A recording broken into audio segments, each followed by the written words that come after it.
ele volta. Irmãos, eu gostaria de ler um texto. Está lá em... É um texto bem conhecido em 1 Timóteo, capítulo 2, a partir do verso 1. Se quiser, abra a sua Bíblia aí. Que diz o seguinte: antes de tudo, pois, exorto que se use a prática de súplicas, orações, intercessões, ações de graça em favor de todos os homens, em favor dos reis e de todos que se acham investidos de autoridade, para que vivamos vida tranquila e mansa, com toda a piedade e respeito. Até aí. Quando se fala em política, no meio evangélico, a gente tem uma certa...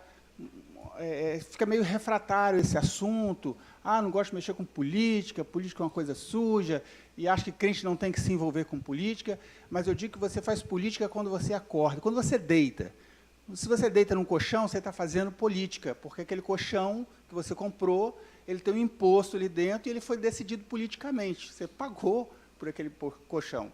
Então, você teve uma participação política. Quando você diz que não gosta de determinado candidato, você fez política, você emitiu sua opinião politicamente. Então, nós fazemos política o dia todo, a toda hora, sem saber o que estamos fazendo. E política é importante para nós, porque nós decidimos o rumo da nossa nação através da política e, como a Bíblia diz, através da oração. Isso é principal para nós. Então, como crentes, nós temos um encargo muito maior do que as pessoas do mundo, porque, além de participar politicamente, nós participamos espiritualmente da vida do nosso país. E muitas vezes deixamos a desejar nesse aspecto, porque não oramos e não lembramos. Estava falando hoje aqui com alguns irmãos, falei assim: você lembra em quem você votou para deputado federal? Você lembra em quem você votou para senador? Você lembra em quem você votou para vereador? A gente, às vezes, nem lembra em quem votou. Talvez lembre do presidente, porque é mais fácil, né? Talvez para governador, talvez para... Mas, quando chega no legislativo, acabou, a gente não sabe mais. Então, é preciso a gente ter essa consciência política, saber que é importante a gente se inteirar desse assunto, participar. O Eliel vai estar falando sobre... Pode chegar aqui, Eliel, pode vir para frente. Ele vai estar falando sobre essa parte mais técnica, para a gente começar a ver a importância de cada cargo político, né? Quem não conhece o Eliel? Levanta a mão. Muita gente, né? Tem bastante gente que não conhece o Eliel. O Eliel está aqui uns 3 anos conosco, Eliel? Não, eu estou desde fevereiro de 2007. 2017. 17, né? Desde 2017. Fevereiro. Então, tem pouco tempo que ele está com a gente, poucas pessoas o conhecem. Eu tive a oportunidade, o privilégio de fazer parte da célula dele. É um homem de Deus, ele trabalha na Justiça Federal, ele vai se apresentar, falar um pouquinho das funções dele. Estudioso nesse assunto e conhece. Então, a gente vai estar vendo uma pessoa que tem propriedade para falar sobre isso, né? A palestra ela não tem um viés político, não vai falar que vote em fulano, vote em ciclano, muito pelo contrário. É trazer esclarecimento a você de como você deve proceder na hora de votar. Primeira coisa, orar, né? Buscar em Deus, orar por aqueles que forem eleitos e os que estão eleitos, e ter consciência na hora de votar, escolher bem, independente de viés ideológico, político, você saber votar. Então, vai ser esse o papel, né? A gente não quer estabelecer aqui nenhuma polêmica, irmãos, em nome de ninguém, por favor, não levante o nome. Porque fulano fez isso, está assim, aconteceu, está sendo acusado. Isso você vai olhar na hora que você for votar. O objetivo aqui é esclarecer para você o papel político quando a pessoa é eleita. O que ela faz, qual é a importância, para você ver que há uma importância muito grande no legislativo. A gente, pensando só no presidente, o presidente tal, você vai ver a importância que tem o legislativo, tanto estadual quanto federal. Amém? Vamos orar por ele? Para Deus abençoar? Pai, nós entregamos nas tuas mãos o teu servo Eliel, um homem de Deus. Eu tive a oportunidade de conhecê-lo pessoalmente, mas o Senhor o conhece melhor do que todos nós, melhor do que ele mesmo, Deus, o Senhor o conhece, e que ele seja boca do Senhor nesta manhã. Que nós possamos sair aqui, ó Deus, não só cheios da tua palavra, mas também do conhecimento, ó Deus, orientados pelo teu Espírito Santo, para que possamos, embaixo da tua boa mão, ó Deus, tomar decisões políticas de acordo com a tua vontade, para que possamos viver em paz, como diz a tua palavra. Nós oramos confiados no nome de Jesus. Amém. Amém. Bom dia, irmãos. Grande responsabilidade. Eu brinquei com com o Tonival, meu líder de célula, falei, eu estou quase tendo um ataque cardíaco, mas tá bom. Por que eu estou aqui? Quero começar a dizer isso. Por que eu estou aqui? Porque há um tempo eu já venho sentindo vontade de propor que a gente fala sobre esses tipos de temas na igreja. A gente fala sobre ideologia de gênero, a gente fala sobre como educar os filhos, mas a gente não fala sobre como eleger aqueles que vão criar leis que vão afetar os nossos filhos, as nossas vidas. E eu conversando com a minha esposa, ela falou, amor, propõe isso lá. Aí eu fui ao Gilson e falei, Gilson, que tal fazermos um tema, já que ele é formado em Direito, fazermos um tema assim, assim, assim, e você dá um tema.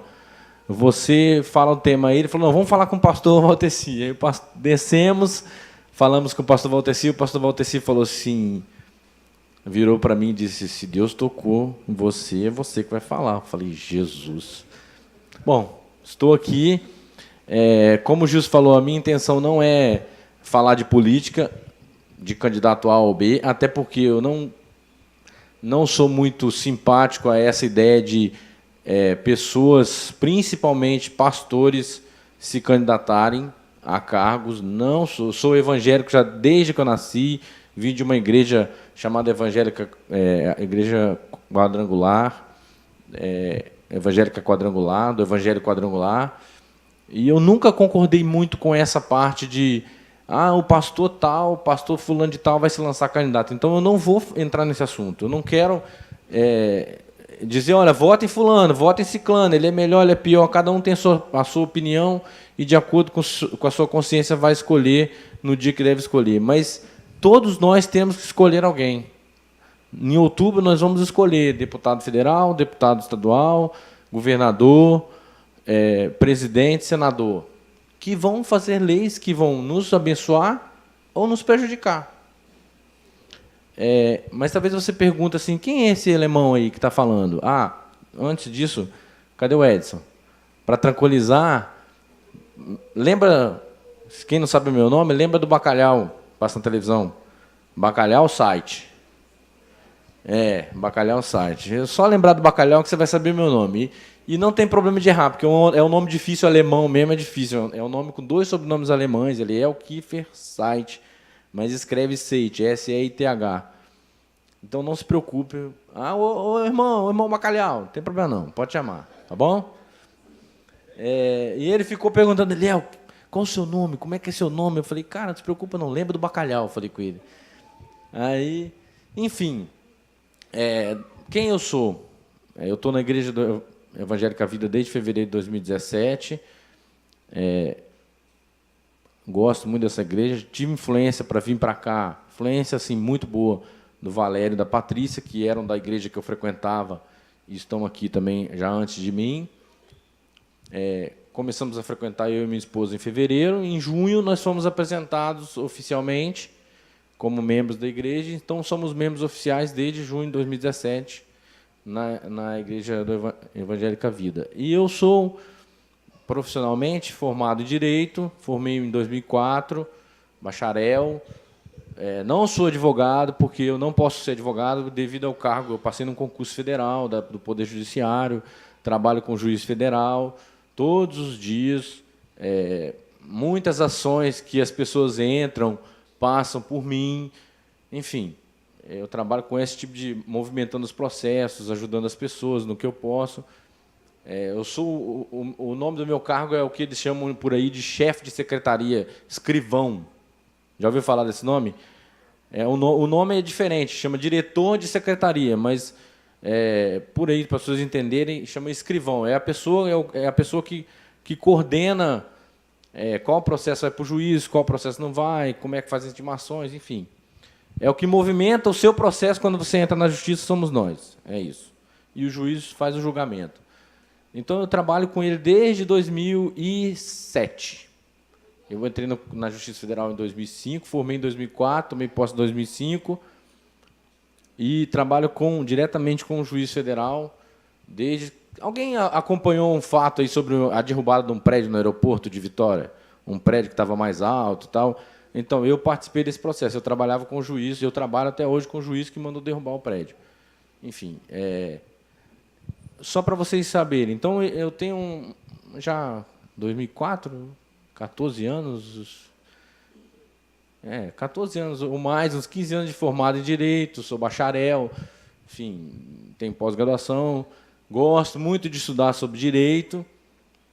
E quando eu comecei a estudar Direito e comecei a aprender, igual a Natânia, o Gilson, vocês podem falar, me dizer se vocês não pensaram isso. Eu comecei a pensar assim, aprender essas coisas que eu vou falar hoje, um pouquinho, e comecei a pensar assim, gente, por que eu tive que estudar tanto PA e PG, né?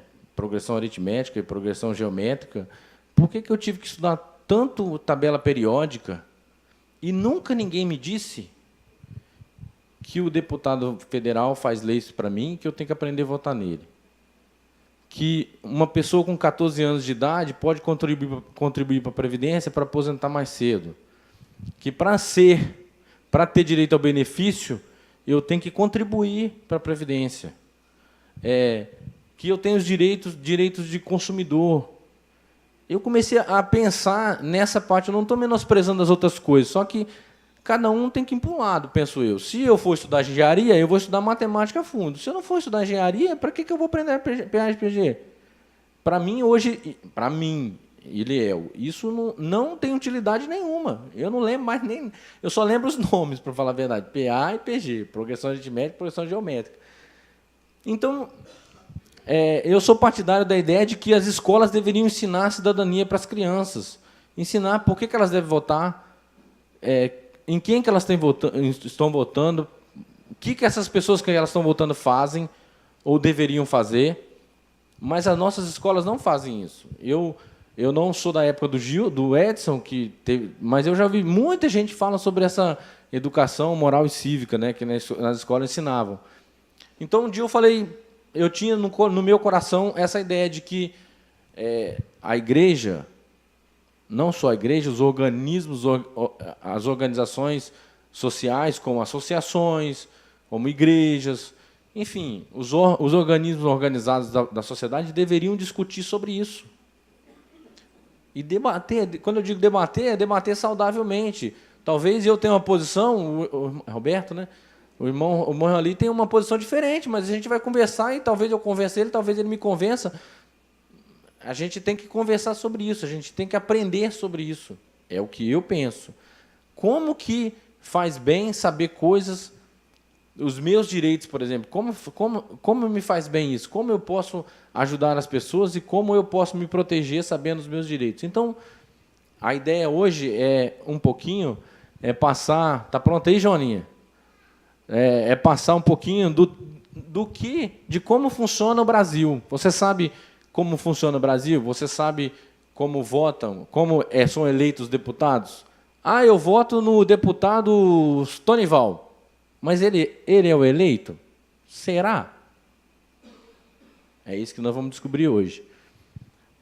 Mas, para isso, eu vou fazer uma introduçãozinha rapidinha para vocês entenderem como funciona o Brasil. Olha, eu dei o nome de cidadania. Na Constituição Federal, tudo que eu tirei daqui está na Constituição Federal do Brasil. Alguém já ouviu falar em Constituição Federal? Muita gente. E Constituição Estadual? O Espírito Santo tem uma Constituição. Cada estado tem uma Constituição. E tem regras que complementam a Constituição Federal.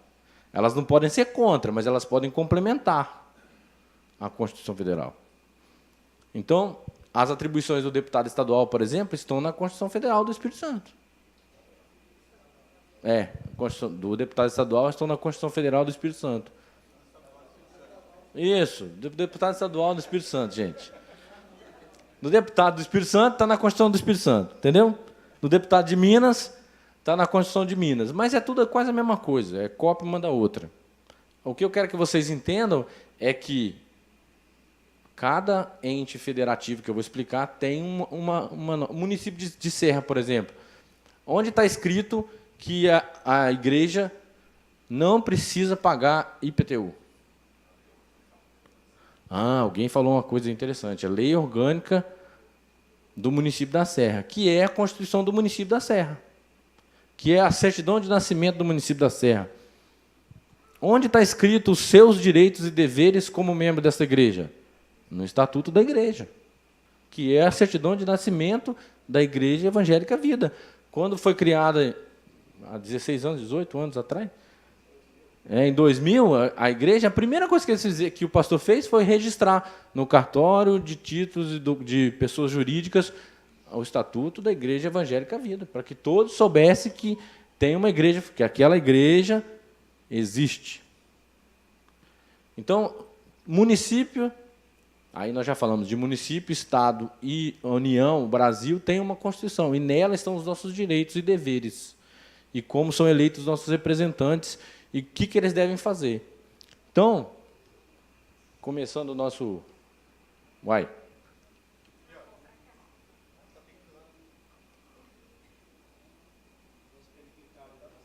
Isso, Joninho. Passa aí para mim, por favor.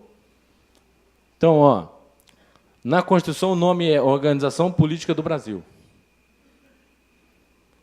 Isso aqui está na Constituição. Vamos ver se funciona. A República Federativa do Brasil é formada pelos seguintes entes federados. Isso aqui é um artigo. Eu copiei. Entes federativos. União, estados, municípios e Distrito Federal. O que é o Distrito Federal? Só para vocês entenderem rapidamente. É aquele negócio... É Brasília. Enfim, é Brasília. Sabe o que é Brasília, não sabe? A cidade de Brasília chama de Distrito Federal. Ela tem competências municipais e estaduais. É um ente que foi criado para ter para ser a capital do Brasil, e ela fica dentro do estado de Goiás. Se você pegar o mapa, ela fica dentro do estado de Goiás, mas ela tem autonomia própria do estado. Ela não pertence ao estado de Goiás, ela é uma autonomia separada. Aí, embaixo aqui, cada ente possui as suas competências, aí eu botei atribuições para facilitar, executivas e legislativas, e tem judiciário também. Botão de baixo? Então tá bom. Beleza. Os entes federados ali, possuem os seguintes poderes: executivo, legislativo e judiciário. Acho que o nome próprio já diz, né? Executa, legisla e julga. Os municípios não possuem poder judiciário. Por isso que tem aqui no Estado do Espírito Santo o Tribunal de Justiça do Espírito Santo. Alguém já ouviu falar disso? E tem o Tribunal Regional Federal, que é onde eu pertenço. Tem o Tribunal Regional Eleitoral no Espírito Santo. Tem o Tribunal Superior Eleitoral, que fica lá em Brasília, que é nacional. Os únicos que não têm poder judiciário é o município. Os municípios não possuem poder judiciário. Mas o que eu quero focar nesta manhã é nisso aqui, legislativo e executivo. Porque são eles que executam. O legislativo aprova as leis e o executivo executa as leis. É nessa parte que eu quero que você preste atenção. Tanto é que eu cortei, só botei ali para você entender que tem 3 poderes. Poder Executivo Federal, aqui, Vocês estão me enxergando aí, gente? Poder Executivo Federal. Ele é representado pelo Presidente da República, com auxílio dos ministros de Estado. Saúde, educação, segurança. Não tem aqueles monte de ministério que fica lá em Brasília, que se discute deveria ter mais, deveria ter menos. E tal. Esses órgãos são responsáveis por auxiliar o presidente da República na administração do país. Então, por exemplo, quem executa o orçamento, ou seja, quem pega o dinheiro dos nossos impostos e aplica na saúde, é o presidente da República através do Ministério, do ministro da Saúde.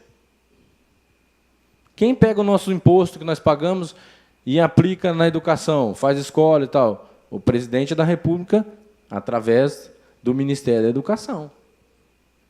Quem pega o nosso imposto e aplica na segurança pública para nós termos segurança? O presidente da República através do ministro da Justiça.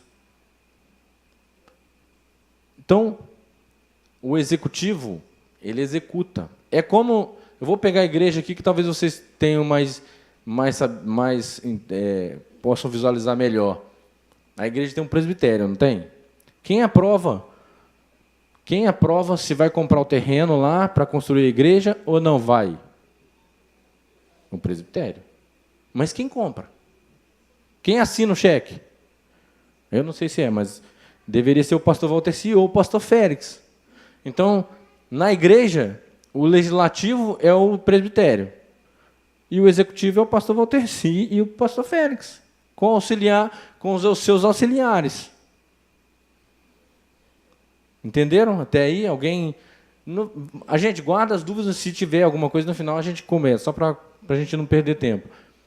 O presidente, além disso, ele tem duas funções principais: chefe de Estado e chefe de governo. O chefe de Estado representa o Brasil perante outros países. E o chefe de governo é aquele que administra o Brasil. Vocês assistem televisão. Vocês já viram que na Inglaterra tem a rainha e tem a primeira-ministra lá agora, que era a primeira-ministra, agora a primeira-ministra Theresa May, sei lá como é que fala esse nome, não é isso? Então, qual a diferença das duas? A rainha representa a Inglaterra, a Grã-Bretanha,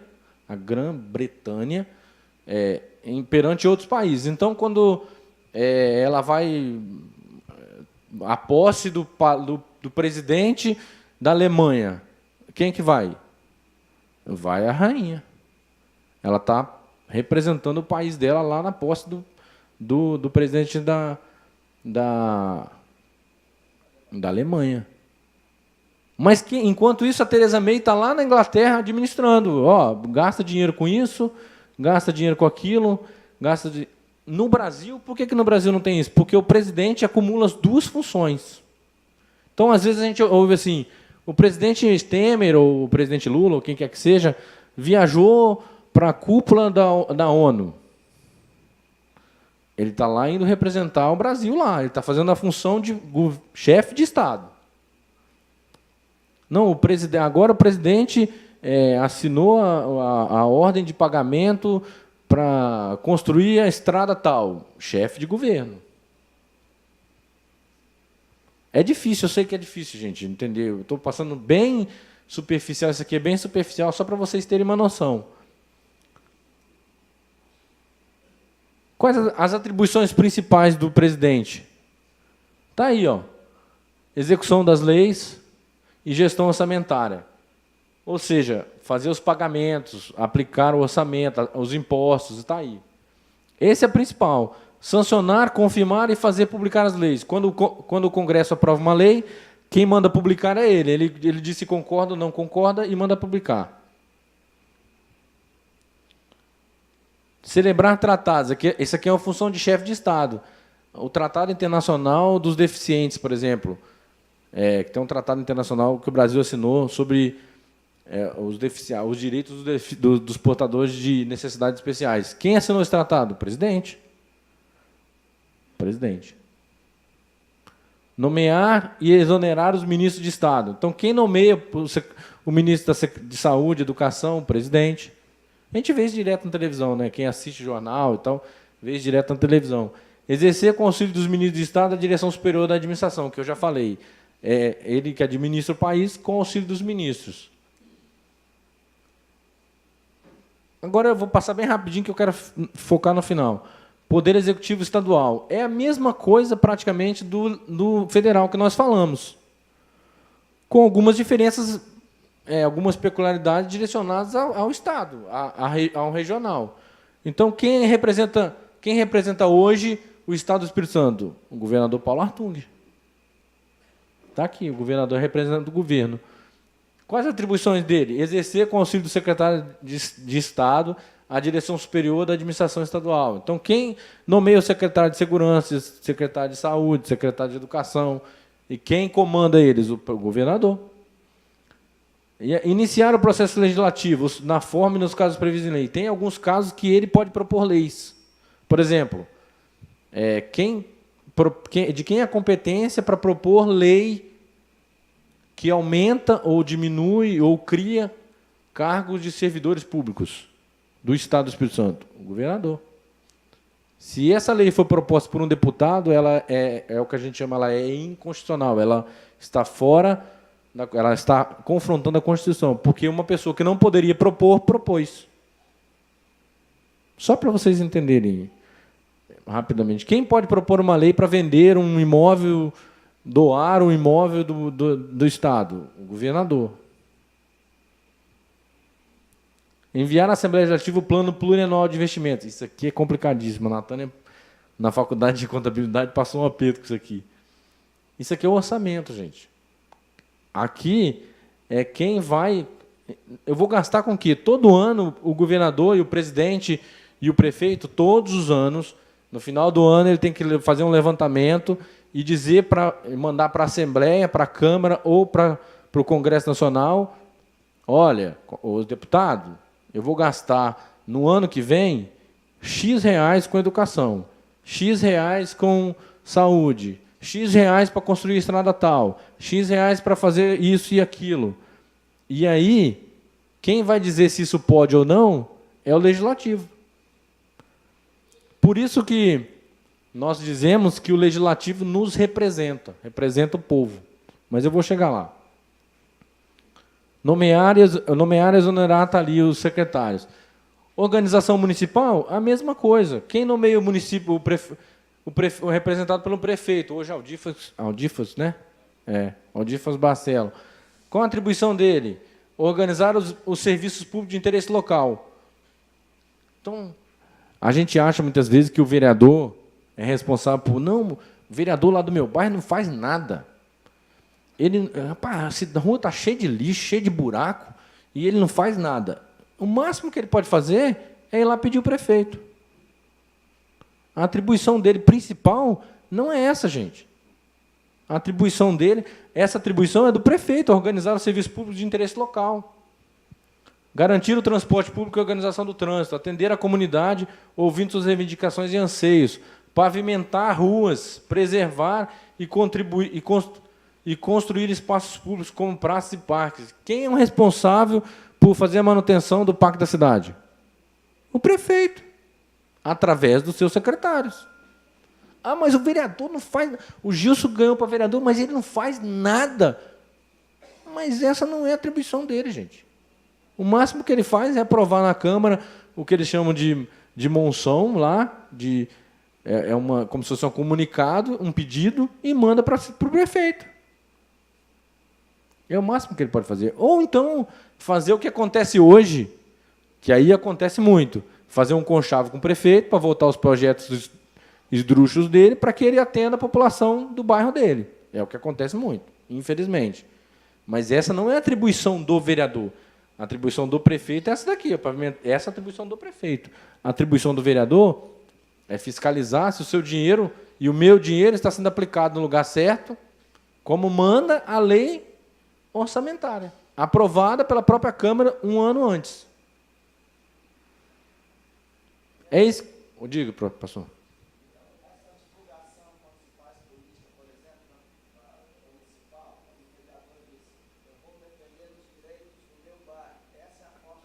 Sim, sim. Não, isso está certo, ele vai defender, só que ele não tem competência, ele não tem como obrigar o prefeito a vir aqui na frente da rua e pavimentar a rua ali. Ele vai lá, vai falar: olha, prefeito, a rua está tudo suja, o povo paga IPTU, é o meu bairro, eu preciso de saneamento básico, preciso disso, daquilo, mas ele não tem atribuição, não é ele que faz. Não é, o que eu quero dizer é o seguinte, que ele não tem como... ele não é... Eu vou usar um jargão que a gente usa: a caneta não fica na mão dele, nesse caso.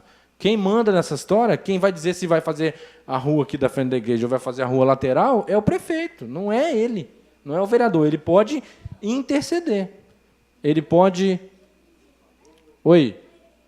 Exato. Não é ele que administra.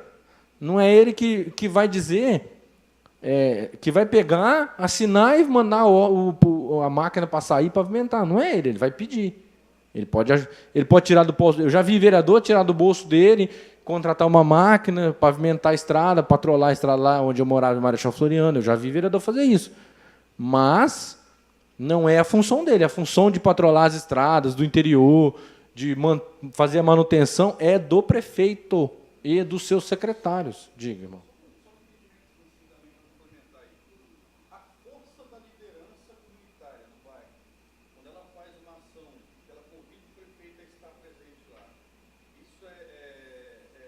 É válido?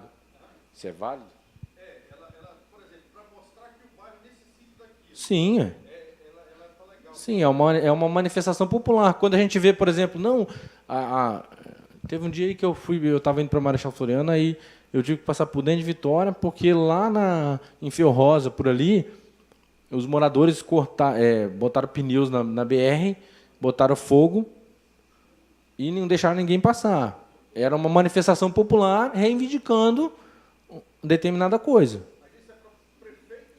Isso é para o prefeito enxergar, porque o vereador pode até pegar o carro dele lá no gabinete do prefeito e falar: prefeito, olha só, o povo está lá manifestando, protestando, eu preciso de que seja saneada a rua lá, que seja calçada a rua, o povo não aguenta mais, mas a culpa não é do vereador. Ele pode fazer o pedido, ele pode reunir com os outros vereadores e pedir o apoio, ele pode reunir com a população para ouvir o que a população deseja e levar ao prefeito, mas quem vai fazer isso é o prefeito, não é o vereador. O vereador está responsável para fazer as leis que vai beneficiar você e eu. Diga, irmão.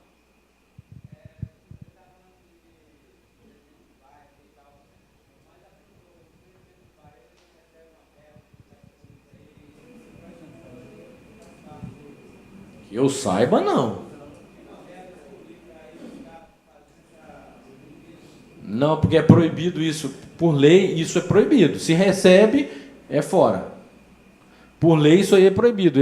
O prefeito não pode doar nada para organização alguma sem autorização da Câmara, que nós já vamos ver ali na frente, sem autorização legal. Porque senão ele está pegando o meu e o seu dinheiro, o IPTU que nós estamos pagando, e está aplicando no que nós não queremos. O presidente do bairro é como se fosse... Olha só, vou pegar a igreja, desculpa, pastor, de pegar a igreja de exemplo, mas a igreja, ela se mantém de quê? Quem que contribui com dízimos e ofertas? O prefeito? A associação de bairro nada mais é do que uma associação. O que é a associação? Vamos reunir todas as pessoas interessadas, cada um vai contribuir, vamos eleger um representante, uma comissão de representantes, e vamos fortalecer. É válido isso aí é democrático, é válido, só que é contribuição nossa. Não é contribuição do prefeito. Talvez o que ele quis dizer é que no plano orçamentário do município existe uma verba destinada aos bairros. Aí, certa feita, eu fiz parte também de uma comissão lá do bairro, e era o seguinte: existia uma verba, se eu não me engano, na época era de 200 mil, que poderia ser investida no bairro. Aí era a função da comunidade encontrar o que era prioridade dentro do bairro para passar para a prefeitura. Agora você falou uma palavra, é função da comunidade encontrar o que é prioridade, mas não receber o dinheiro. Então, eu não sei, eu não vou entrar nesse mérito que eu não sei. Eu sei que isso é ilegal. Se for assim como você falou, irmão, isso é ilegal. Se alguém faz, eu não posso fazer nada. Isso pela lei isso é legal. Agora, não, vou aplicar, eu, prefeito, vou aplicar no bairro de Laranjeiras para construir, sei lá, uma rua, ou fazer vagas de deficientes ali na frente, vagas de idosos, eu vou aplicar 50 mil. Beleza, mas quem vai me dizer onde eu vou aplicar esses 50 mil? A comunidade vai dizer: olha, prefeito, nós estamos sem água, nós precisamos de saneamento aqui, que nós estamos sem tratamento de esgoto, então nós precisamos fazer um tratamento de esgoto. Aí o prefeito pega esse dinheiro e faz o tratamento de esgoto, se ele entender que tem, que também não é obrigatório, é isso que eu estou falando, entendeu?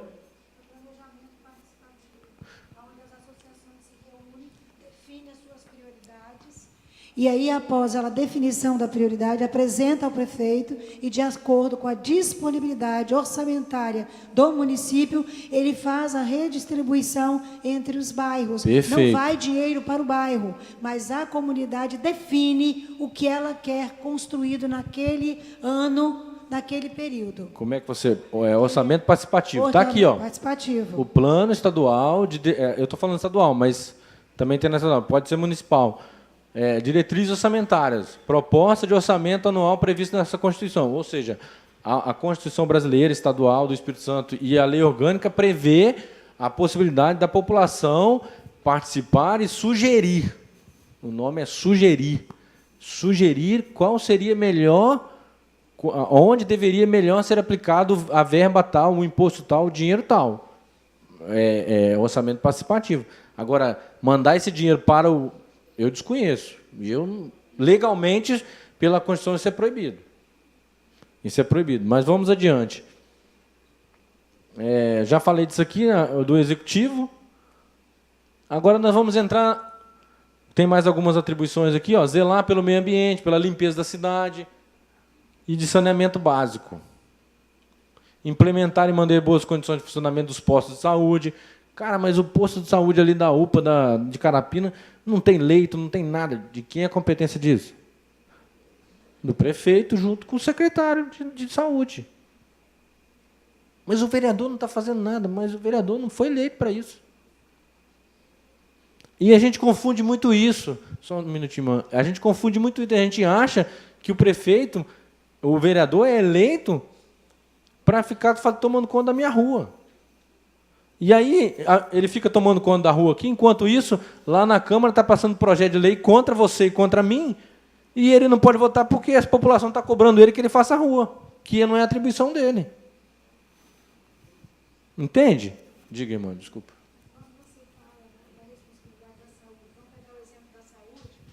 Quando você diz que é responsabilidade do prefeito, não só do prefeito, porque o prefeito é responsável pela saúde básica. Sim, as especialidades é do governo. Sim, não, então, aí... essa participação, por exemplo, a saúde do município, quem responde por ela? O governo municipal na educação, na saúde básica. Perfeito. As especialidades é com o governo. Então, como ela é dividida, acaba a criança quase ficando sem pai. Perfeito. O pai vai no posto de saúde, na atenção básica à saúde, ela é atendida. Perfeito. Mas só que ela precisa das especialidades. Perfeito. Quando chega aí, são as filas intermináveis. Quem são responsáveis por essa especialidade? O governo estadual. Aí o governo estadual, por sua vez, depende do federal, que também Sim. é responsável Sim. pela saúde. Então, é como se a criança tivesse 3 pais. Por isso e aí que... complica. Por isso, no Brasil, há uma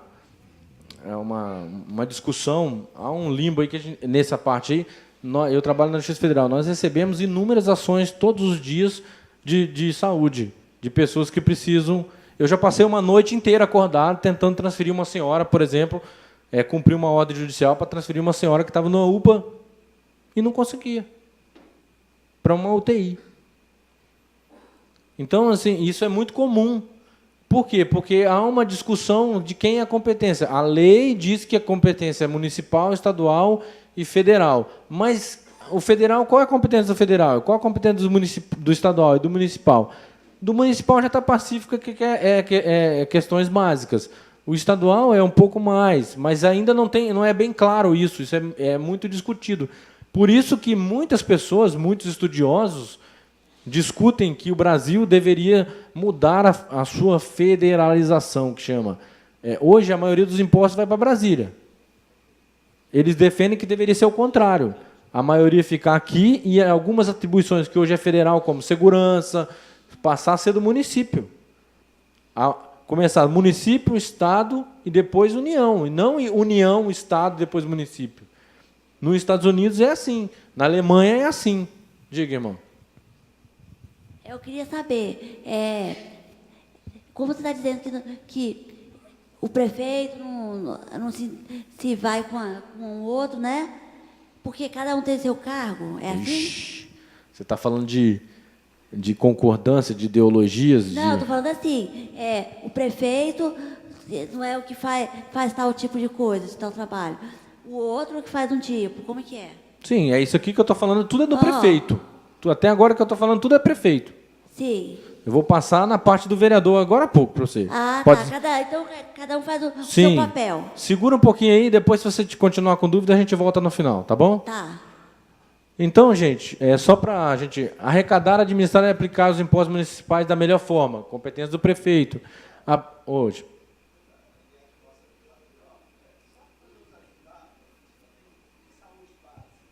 Saúde básica é tratamento, consulta. Você trabalha na saúde, né? Consulta. Por exemplo, eu preciso de uma UTI. A UTI já é estadual. Aí eu preciso de uma cirurgia cardíaca, grave, igual a esposa, desculpa usar a esposa do senhor, a esposa do senhor fosse lá na saúde, seria competência estadual, não seria municipal. O município, para fazer o atendimento, os primeiros atendimentos, saúde básica, o que ela precisa, fazer os exames principais, olhar os dentes também, por exemplo, dentário também, a questão dentária, fazer tratamento básico dentário, obturação, limpeza, essas coisas. Isso é saúde básica. As coisas mais graves, não, eu tô com risco de vida, eu vou morrer se eu não fizer a cirurgia tal, o fulano vai morrer. Estado do Espírito Santo. Eliel, Oi. eu acho que não foi essa a pergunta do pastor, acho que foi na questão de, por exemplo, saneamento. Estou certo, pastor? Você está falando de atendimento mesmo, saúde? Mas o saneamento, bom você falar nisso, o saneamento também é uma questão, é um outro limbo que tem. É o limbo que a gente fala no direito, é outra discussão que ninguém sabe definir o que é. A Constituição diz que é competência municipal, mas o município não tem dinheiro. O dinheiro do saneamento vai tudo para a União. Aí a União diz, não, a competência do município, mas o município não recebeu dinheiro para fazer. E aí fica nessa discussão. Por isso que muitas pessoas defendem, é o que eu falei há pouco, defendem uma alteração da Constituição, uma alteração da organização do Brasil para transformar ele parecidamente, nessa parte, com a Alemanha e com os Estados Unidos. Porque nos Estados Unidos, veja, como é que foi a nossa colonização? Portugal veio para cá e se transformou num Estado único. Depois, o que aconteceu?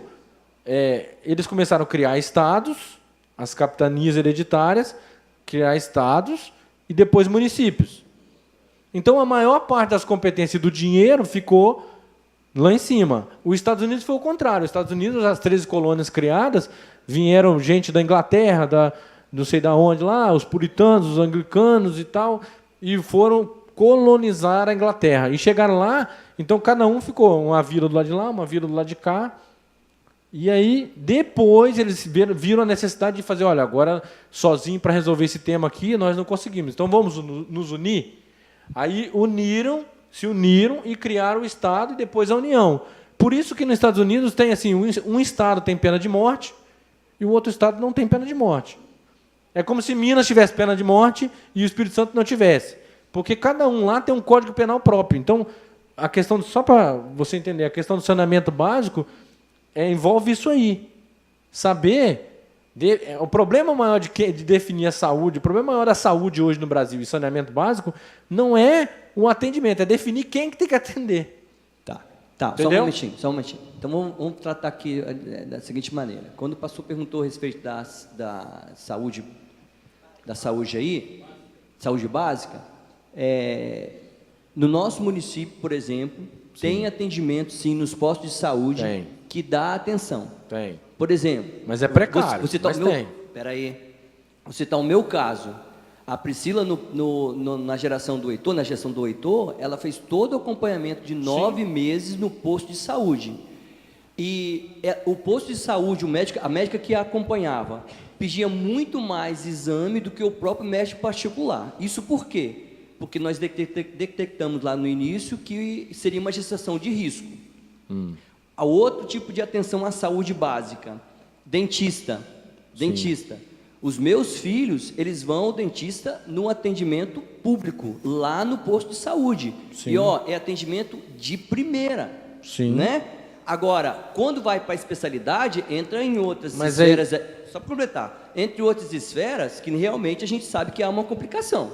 Né? Entre governo e município, é uma disputa de quem é quem, que realmente vai tomar conta, que foi a questão dos 3 pais que Eliette comentou. Mas em referente à questão da atenção básica, ou seja, aquilo que é dado para mim, para eu não adoecer de maneira precária, sim, o município tem alguns serviços, o Estado tem alguns serviços, nós é que não conhecemos. Outra questão, se hoje eu quero, vamos supor, hoje eu quero abrir um loteamento, eu recebi uma determinada área, tal, quero fazer um loteamento. Saúde básica aí, tem que ter a questão de coleta de esgoto, tratamento de esgoto. Tudo isso tem que estar ligado com o quê? Com aquilo que o município já tem por planejado. Sim. Se eu não conseguir isso, em atenção à saúde básica, o meu loteamento ele não sai, não há liberação. Sim. Então, são 2 coisas diferentes em relação à atenção à saúde.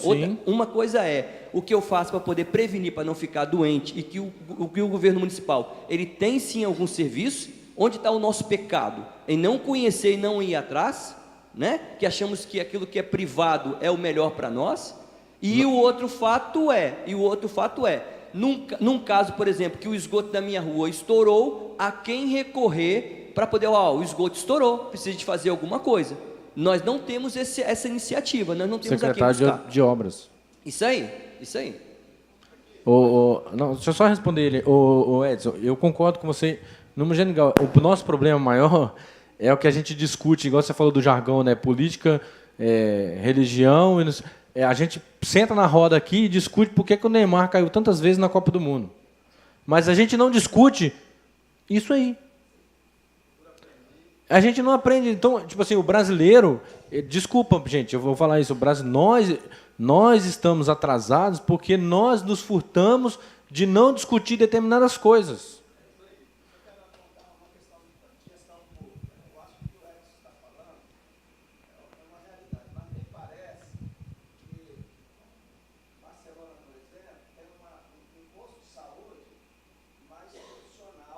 Do que outros bairros. Por exemplo, eu sei que o posto de saúde Parreiral também é razoável, tem um bom atendimento.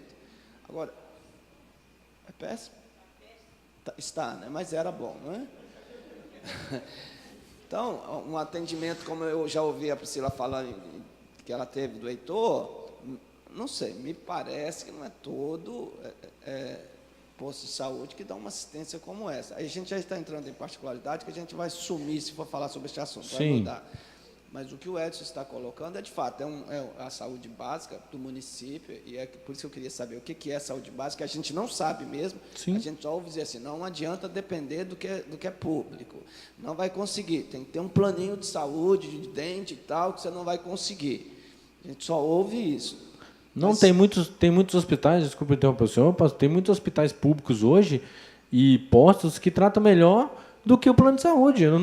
A minha questão, que eu estou questionando aqui, não é isso. Eu estou questionando a diferença entre o que o vereador faz e o que o prefeito deve fazer. Por isso que eu não quero entrar nesse âmbito, mas para falar que o caso dele parece que ele é um privilegiado. Eu tive um problema de queimadura no braço, na mão, fui para o Jaime, eu tive um atendimento de primeiro mundo, que o hospital particular não cuidou, não cuidaria. Exatamente.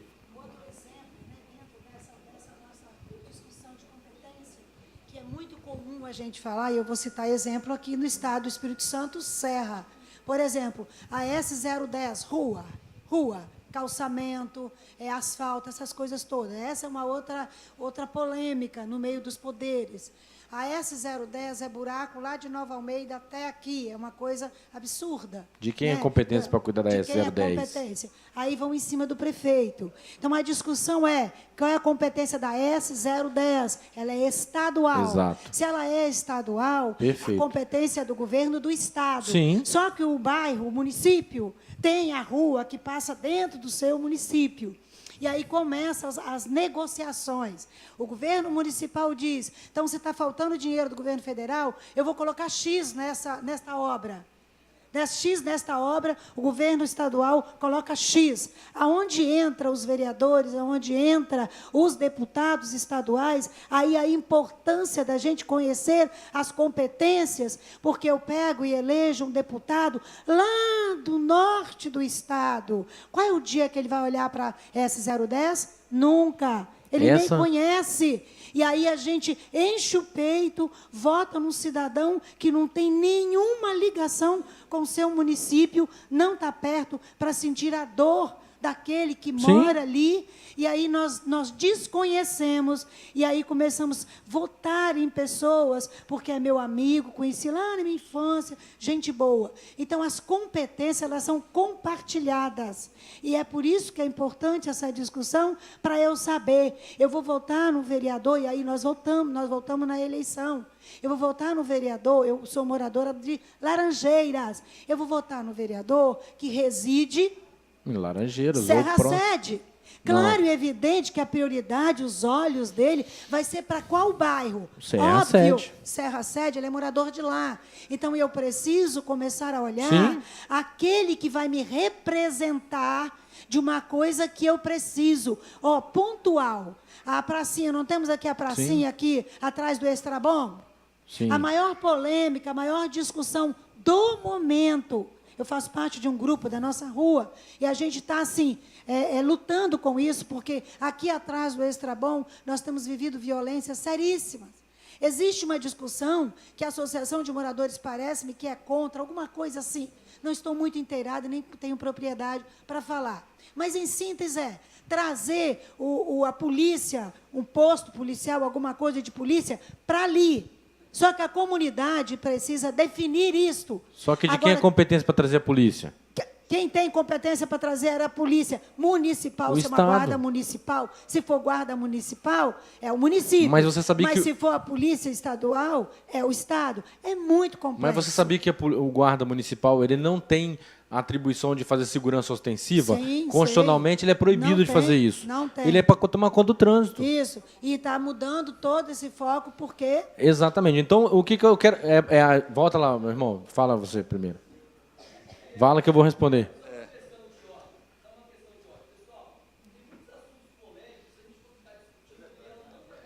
Tá. Deixa ele falar e eu vou responder os dois e nós paramos. Eu vou passar o slide. Pode ser? Tá bom. Vai. Fala, mas seja rápido, Tá ligado por favor. que tá, né? Rapidinho. Primeiramente, quero te agradecer, porque realmente o seu assunto está sendo muito bom. É por isso que o pessoal está se envolvendo. Eliette, Muito obrigado. ela é mestre. Então, parabéns pelo assunto que você trouxe aqui. Parabéns pelo pastor Valteci por ter autorizado, Gilson por ter encaminhado. Tá? Mas, em relação ao que a Eliette falou, é exatamente o que eu ia falar aquela hora. É a questão de realmente sabermos escolher quem está nos representando. O Edson disse que lá do bairro é muito bom, que foi o que o pastor Valteci falou. Por quê? Porque tem uma boa liderança do bairro. Sim. Ela briga. Você sabe o que aconteceu há um tempo lá, acho que o Edson lembra? Eles estavam para definir se iriam fazer o campo ou se iriam fazer uma escola. Aí o que falaram? Nossa. Faz a escola. Brigaram pela escola. Você sabe o que o prefeito fez? O campo. O campo e a escola. Por quê? Por que o campo? Porque dá mais voto, mas enfim. Ele fez os dois. Pula essa parte. Mas a saúde lá, básica, ela é muito boa, ela funciona muito bem, porque existe uma liderança muito boa. Rapidinho. O voto... Já ouviu falar no voto distrital?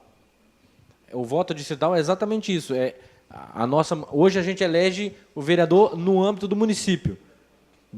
Se o voto distrital vier, o que vai acontecer? Ele vai ser... você vai eleger o vereador de acordo com o seu distrito.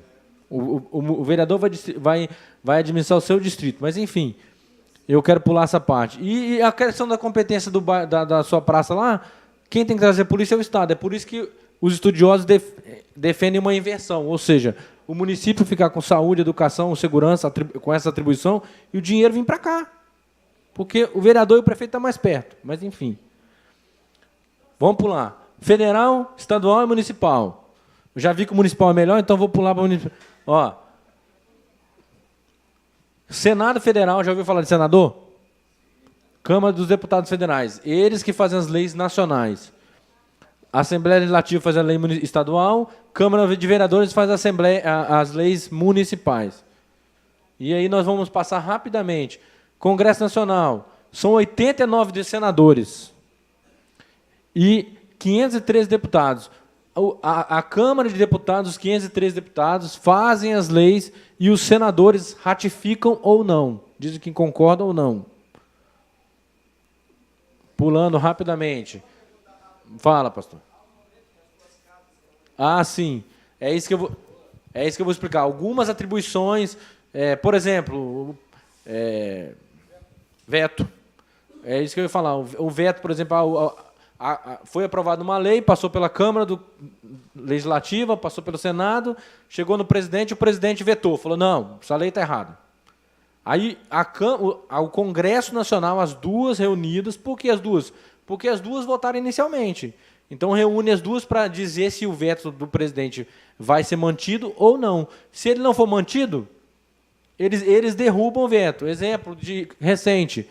Eleições com a impressora acoplada na máquina lá. Foi feita a lei, foi passando no Congresso, na Câmara dos Deputados, passou no Senado, o presidente vetou.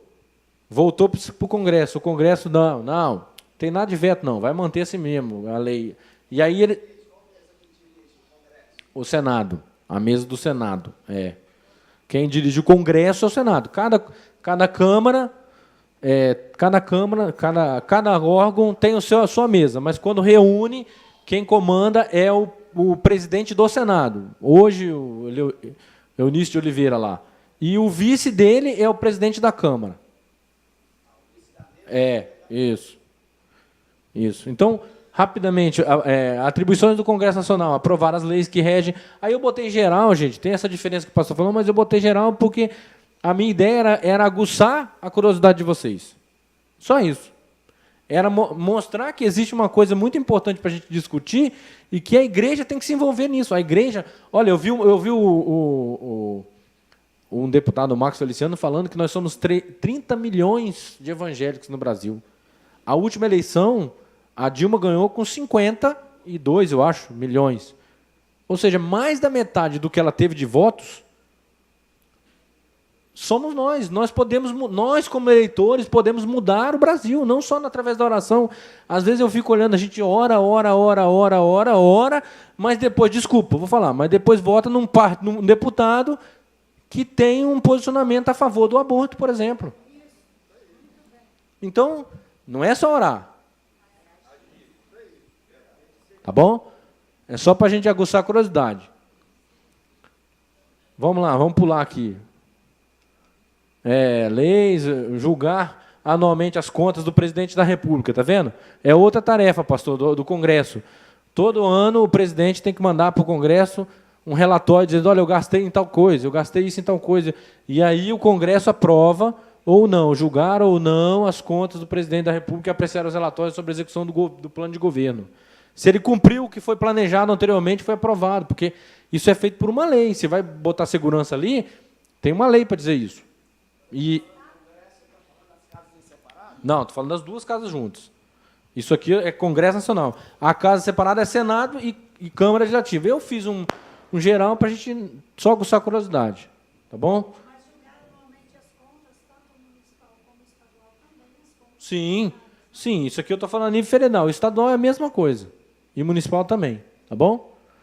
Então, às vezes, a gente vê assim, não, a Câmara não aprovou... A Câmara não aprovou as contas do prefeito fulano de tal. Ela tem, e o Tribunal de Contas faz o quê, afinal de contas? Auxilia a Câmara, o Congresso Nacional, a Assembleia Legislativa Estadual e a Câmara de Vereadores. Mas quem dá a última palavra sempre é o Congresso Nacional, a Assembleia Legislativa e a Câmara de Vereadores. Por quê? Porque é eles que nós elegemos para ser nossos representantes. Nós não elegemos o Tribunal de Contas. Beleza? Legislativo estadual, olha lá, Assembleia Legislativa constituída pelos deputados estaduais eleitos em cada estado. Aí, cada Constituição estadual tem a quantidade de deputados e senadores. São Paulo tem uma quantidade de deputado imensa. O Espírito Santo tem menos. Rondônia tem menos ainda. Diga, rapidamente.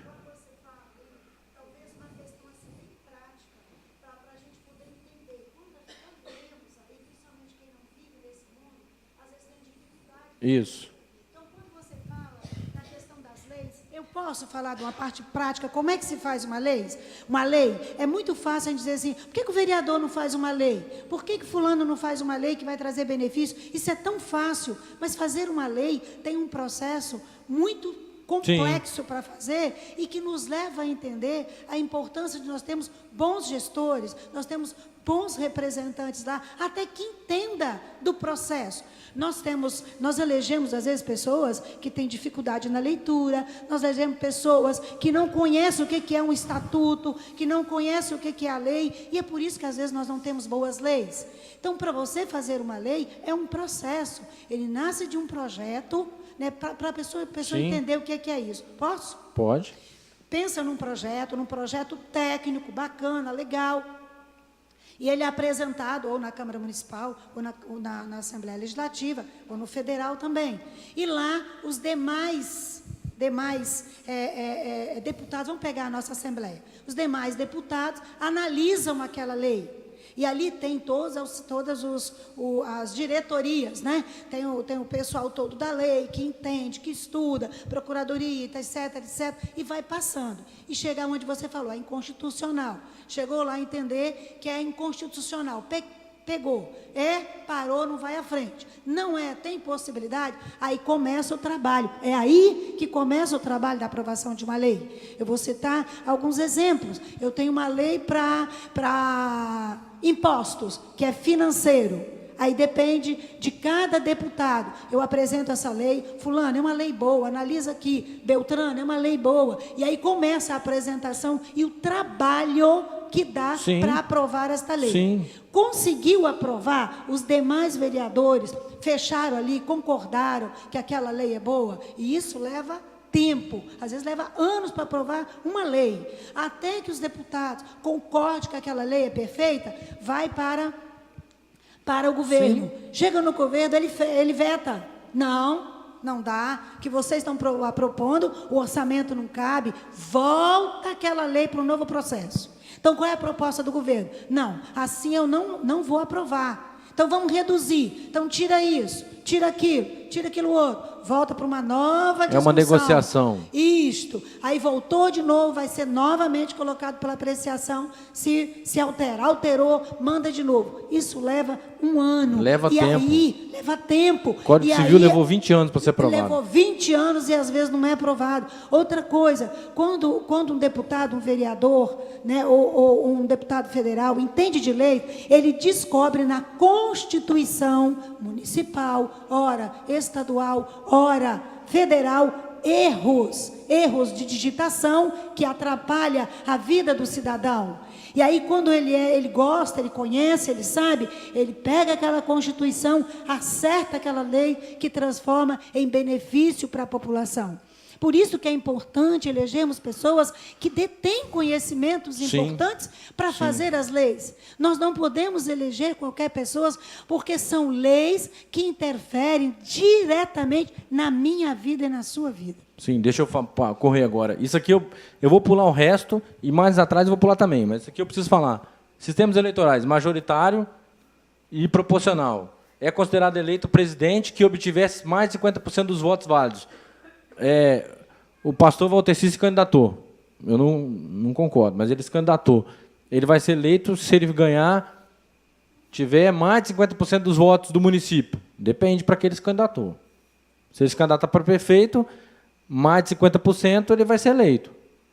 Se não tiver segundo turno, né?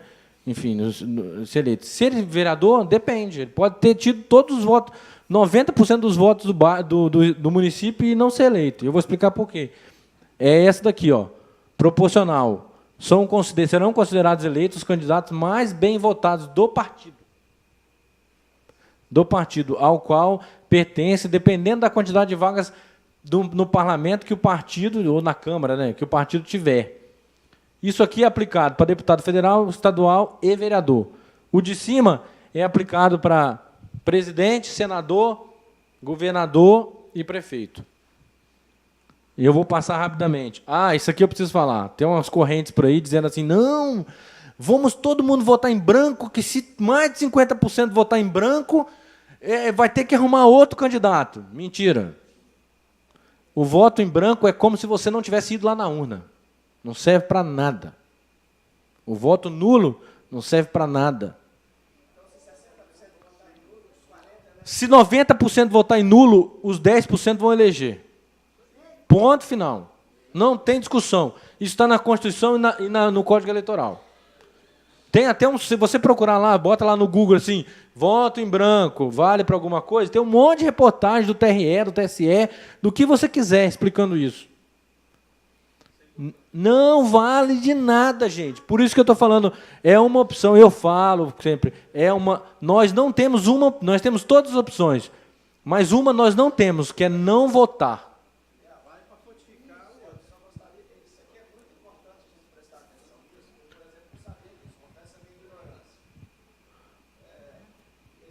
Vou passar do horário, pastor, se você me permitir. Nós temos que terminar 11h15 no máximo, porque tá senão bom. As pessoas começam a ir. Não, eu vou falar só disso aqui mais. Só quero falar sobre isso rapidinho.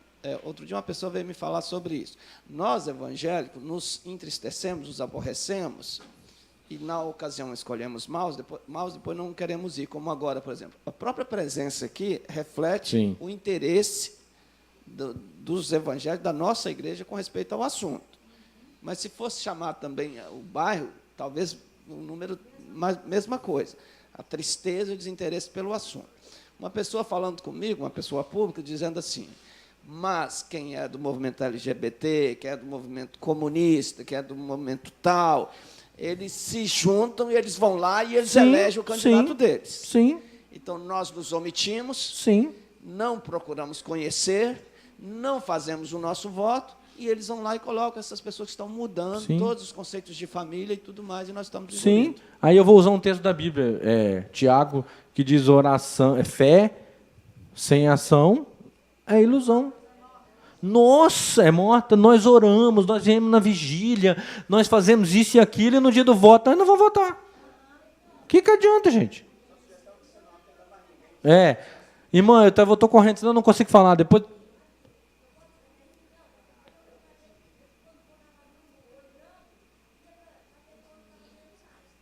Mentira, isso aí também é mentira. Vota, escolhe um e vota nele. Tá bom? De acordo com a sua... Olha as propostas, eu vou falar isso. Espera aí. Então, olha lá. Como é que calcula quem vai receber os votos dos vereadores? Chama coeficiente eleitoral. Eu peguei um exemplo aqui, só para vocês entenderem. Digamos que aqui na Serra tivesse 17 vagas de deputado, de vereadores. E que tivesse, tem muito mais, mas que tivesse 50.037 eleitores. O número, primeira operação que o TRE faz, determinar o número de votos válidos. E nessa conta, desconsidera-se nulos e os votos brancos. Então, comparecendo 50.037 eleitores, votos em branco, 883, votos nulos, 2.832, votos válidos, 46.322. Os votos brancos e nulos aqui é a mesma coisa que o cara não tivesse mais de 3.000 aqui. E aí, através disso, descobre que o coeficiente eleitoral o coeficiente eleitoral é esse aqui, 46.322 votos. Votos válidos. Aí divide-se os votos válidos pelos lugares a preencher. Votos válidos, 46.322, dividido pelo número de cadeiras, de vagas, 17, igual a 2.724,80.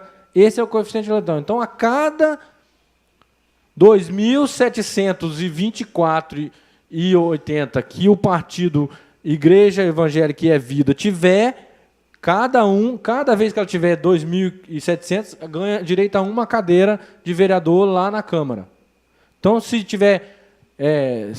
a igreja fosse um partido e tivesse 6.000 votos, ela teria direito mais ou menos a 3 cadeiras no Congresso. E aí, na Câmara? E aí, quem é que vai se ocupar isso? Quem vai ocupar são os vereadores mais votados dentro daquele partido ou da coligação. Por que vocês acham que os prefeitos e governadores, e agora presidente, querem se unir a tantos partidos querem estar juntos? Programa de televisão, tempo na TV, e isso aí. Quanto maior a coligação, mais chance o cara tem de ganhar. Então, e aí depois, o coeficiente partidário, que eu vou pular também, que é mais complicado, que é só para o que interessa. O que eu quero que vocês saibam é que só porque o cara foi o mais votado como vereador, não estou falando como prefeito, como vereador, ele não vai ser eleito, necessariamente.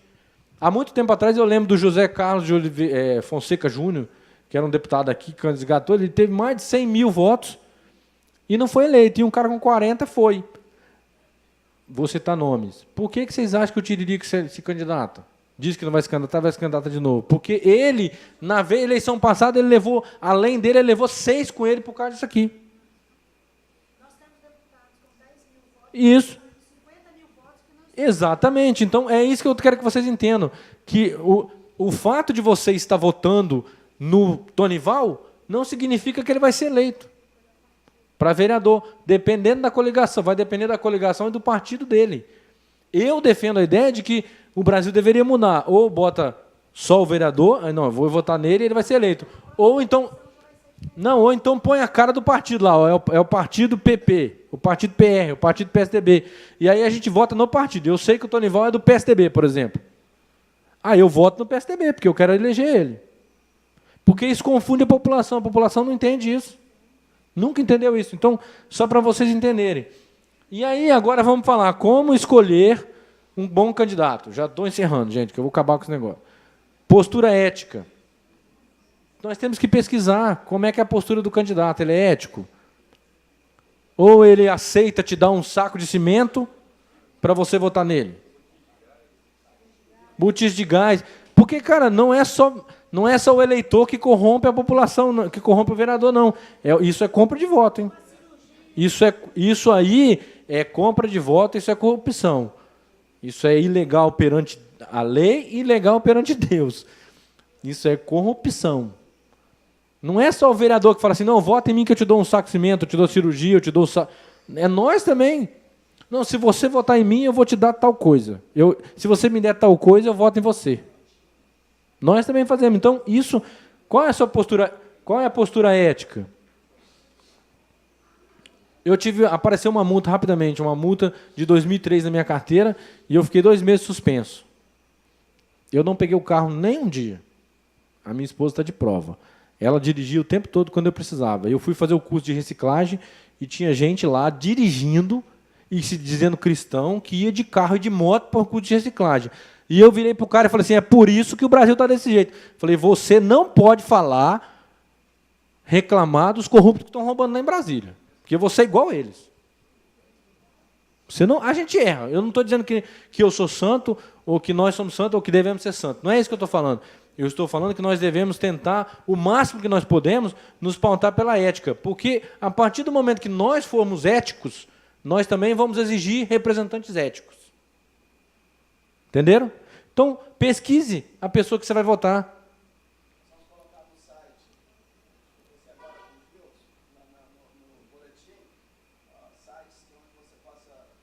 Tem um site chamado rankingdospoliticos.org.br, que tem lá a vida dos políticos todos.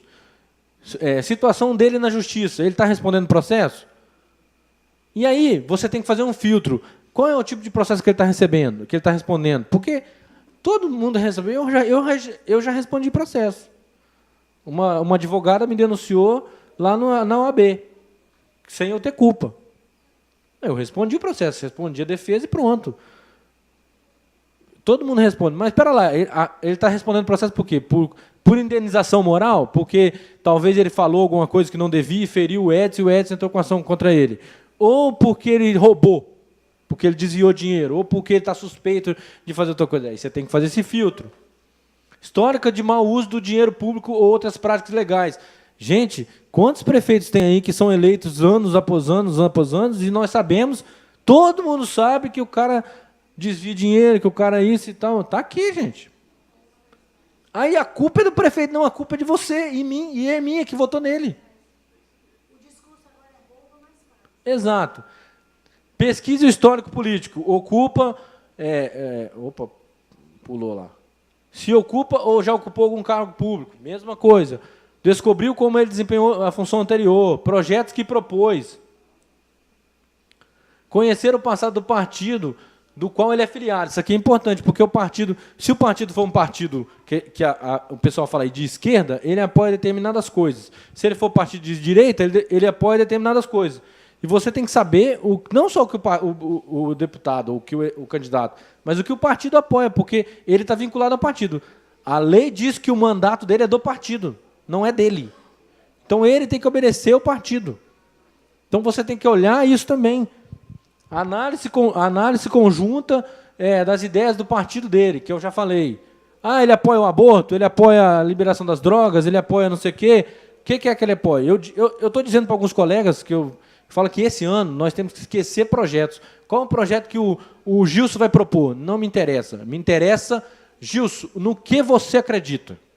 Com o que você defende.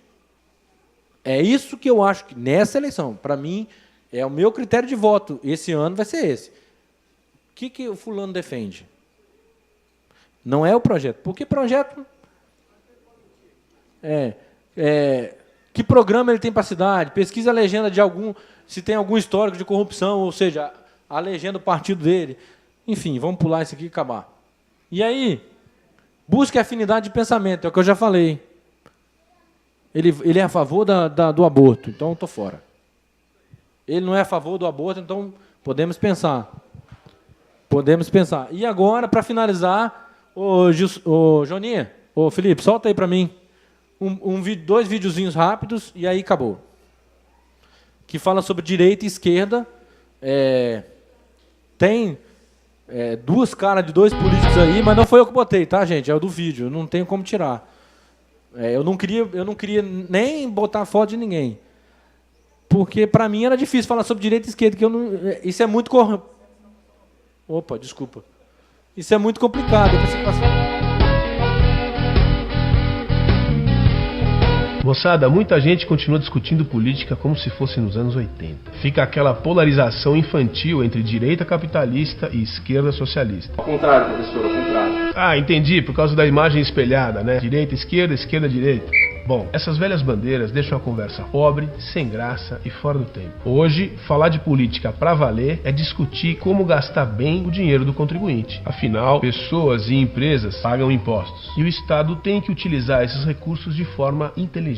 Mas você sabe de onde vem essa história de direita e esquerda na política? Direita e esquerda, né? Essa denominação nasceu na Revolução Francesa, na reunião da Assembleia Nacional. Na direita sentavam os girondinos, que pregavam uma revolução liberal, o fim dos privilégios da nobreza e a igualdade de todos perante a lei. Na esquerda ficavam os jacobinos, que também pregavam o fim dos privilégios da nobreza, mas planejavam um Estado centralizador. Um dos expoentes dessa época pós-revolução foi o pensador francês Tocqueville, que visitou os Estados Unidos em 1831 e escreveu A Democracia na América. Ele ficou intrigado com a percepção de que quanto mais livre era uma sociedade, maior a riqueza que ela produzia. Esse parecia ser o segredo do dinamismo. Pode ser? Deixa eu ver, eu vou lá. Esse parecia ser o segredo do dinamismo e do sucesso norte-americano. Prezar a liberdade antes da igualdade. Moçada, liberdade ou igualdade? Essa tem sido a questão central desde a França revolucionária do século XVIII, passando pelo marxismo do século XIX, a social-democracia do século XX e chegando até a atualidade. O Estado deixa a sociedade livre para empreender e corre os riscos da desigualdade próprios da existência humana, ou o Estado centraliza a atividade econômica, controla a vida social e tenta artificialmente obter uma igualdade idealizada. Bom, a nossa sorte é que a gente não precisa teorizar. A história recente nos oferece respostas documentadas para esse dilema. O século XX serviu de laboratório para todas as tragédias humanas que tentaram implementar um modelo de Estado forte, interventor e controlador. A suposta luta pela igualdade trouxe monstros socialistas como Lenin, Stalin, Mao Tse-tung, Kim Il-sung, Pol Pot, Honecker, Ceausescu e Fidel Castro. Líderes que assassinaram dezenas de milhões de seres humanos em experiências fracassadas de igualdade forçada. A esquerda deixou um rastro de destruição, pobreza e corrupção por onde passou. Restaram hoje progressistas, ambientalistas, sociais liberais e social-democratas para tentar defender aquilo que ainda se chama de esquerda.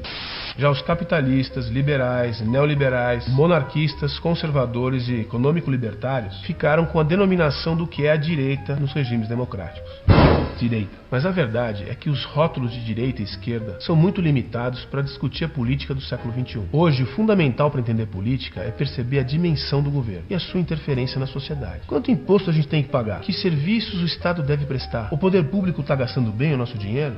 Moçada, olhando para a história, o que a gente sabe é que a direita se orientou pela ordem, a esquerda pelo movimento, a direita pela evolução, a esquerda pela revolução, a direita pelo mercado e pela defesa da propriedade privada, a esquerda pela economia de Estado e pela propriedade coletiva. No mundo de hoje, está mais do que evidente que o investimento das sociedades tem que ser feito em pessoas e em tecnologia. E para isso as pessoas têm que poder criar e empreender livremente, num ambiente saudável de mercado. Liberdade, moçada, liberdade. É daí que vai vir o resgate da nossa autoestima e a riqueza que vai melhorar a vida de todos, de todas as pessoas. Direita, esquerda. Moçada, eu sou Christian Lobauer, professor, cientista político, e queria convidar vocês para curtirem a página. Fala pessoal, aqui é o Guilherme do canal O Que Seria e hoje vamos falar sobre um assunto que sempre foi e sempre será muito discutido. E é claro, como você leu pelo título, iremos falar de política. Mas aí, você sabe o que é a esquerda? O que é a direita? Não pelos pontos que te dão direção, mas sim pelo posicionamento político. Você sabe? Não sabe? Então vamos pro vídeo.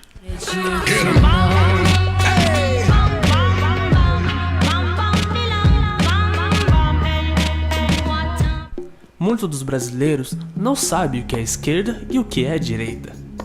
Durante as eleições de 2014, uma agência chamada Hello Search fez um levantamento em 70 cidades das 5 regiões do Brasil, perguntando para os brasileiros com que lado eles mais se identificavam, se era a esquerda, se era a direita. E surpreendentemente, em 1.000 dos entrevistados, 41% não soube dizer se era de direita, esquerda ou centro.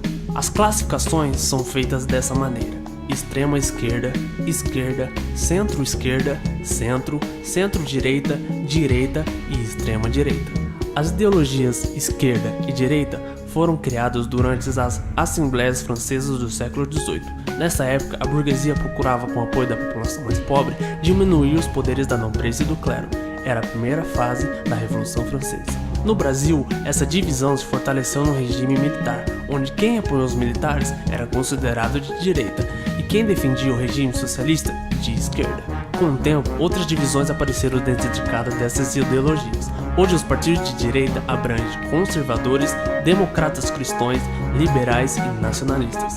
Na esquerda, temos os social-democratas, progressistas, socialista-democráticos e ambientalistas. Há ainda a posição de centro. Esse pensamento consegue defender o capitalismo sem deixar de se preocupar com o lado social. Em teoria, a política de centro prega mais tolerância e equilíbrio na sociedade. No entanto, ela pode estar mais alinhada com a política de esquerda ou de direita. A origem desse termo vem da Roma Antiga, que descreve a frase in medium itus, que significa a virtude está no meio. Direita e esquerda também tem a ver com as questões morais. Avanço nas legislações de direitos civis e temas como aborto, casamento gay e legalização de drogas são vistos como bandeiras de esquerda, com a direita assumindo a defesa da família tradicional. E aí, pessoal, gostaram do vídeo? Dá aquele like, se inscreve e no próximo vídeo iremos